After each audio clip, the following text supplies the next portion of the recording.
ရွှေအပေါင်လုံးသူ့တိုင်းဒီတစ်ချက်ကိုစွန့်လွတ်ထားဖို့လိုပါတယ်စူးစမ်းတို့အပေါင်လုံးတဲ့အခါမှာဆိုလို့ရှိရင်အများစုဆုံးရှုံးကြတဲ့သူတွေအများစုပတ်စံပြန်မရကြတဲ့သူတွေကဘယ်သူတွေလဲဆိုတော့အာနာတက်တဲ့သူတနာတက်တဲ့လူကိုချင်းစာတက်တဲ့သူဒီလိုလူတွေကတော့အများစုဆုံးရှုံးတတ်ပါတယ်တချို့သောလူတွေကစူးစမ်းတို့စေတနာနဲ့မတက်ဘူးကိုကသူတို့ကိုစေတနာထားလေမေတ္တာထားလေသူတို့ကကိုကိုနင်းချင်လေဒီလိုလူတွေလည်းရှိတယ်တချို့ကကြတော့လေအရန်ကိုမှပါစက်ကြမ်းပြီးတော့မှတိတိကျကျမှန်မှန်ကန်ကန်နဲ့လုံးဝယတိပြက်လုပ်တဲ့အပေါင်လုပ်တဲ့သူတွေလည်းရှိပါတယ်ဒါကြောင့်မို့ကိုအနေနဲ့အပေါင်လုပ်မယ်ဆိုရင်တနာတာနောက်အာနာတာ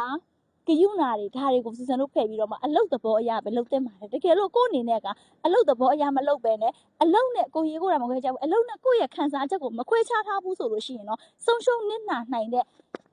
ကိစ္စတွေအများကြီးကြုံရတတ်ပါတယ်ဒါကြောင့်မို့ပြောမယ်ဆိုရင်စူးစမ်းတို့မြန်မာလူမျိုးတွေရဲ့အားနည်းချက်ကအာနာတတ်တာတနာတတ်တာစာနာတတ်တာအကူညီတတ်တာဒါတွေကိုတချို့တွေကစေတနာနဲ့မတန်ပါဘူးဒါကြောင့်မို့ကိုအနေနဲ့အပေါင်လုံးမယ်ဆိုရင်တော့ဒီအချက်ကလေးတွေကိုစွန့်လွတ်ထားဖို့တော့လိုတယ်ဒါပေမဲ့တခုတော့ရှိတယ်စူးစမ်းတို့အချိန်နဲ့ချိန်ခါတော့ကြည့်ရမယ်အဲ့လိုမဟုတ်ဘဲနဲ့ကိုယ့်ဘက်ကလည်းတစ်ဖက်သက်ဇွတ်ကြီးကိုကအတ္တကြီးနေပြန်ရင်လည်းအဆင်မပြေပြန်ဘူးဒါကြောင့်မို့စူးစမ်းတို့အရှိပေါင်လုပ်တဲ့ခါကျရင်အလုပ်ကိုအလုပ်ခံစားချက်ကိုခံစားချက်ကိုရေးကိုတာခွဲခြားထားပါလို့ဗီဒီယိုလေးနဲ့ညှပ်ဝေပေးချင်ပါတယ်ရွှေပေါင်နဲ့ပတ်သက်ပြီးတော့တေချာသိယူခြင်းနဲ့အပြင်မှာလာပြီးတော့အသေးစိတ်ရွှေအထုစစ်တွေရွှေစစ်တာတွေရွှေစမ်းတာတွေကိုခွဲကြည့်နေဆိုရင်စူးစမ်းရွှေဆက်ကြပါတင်တန်းကျောင်းကနေမှာ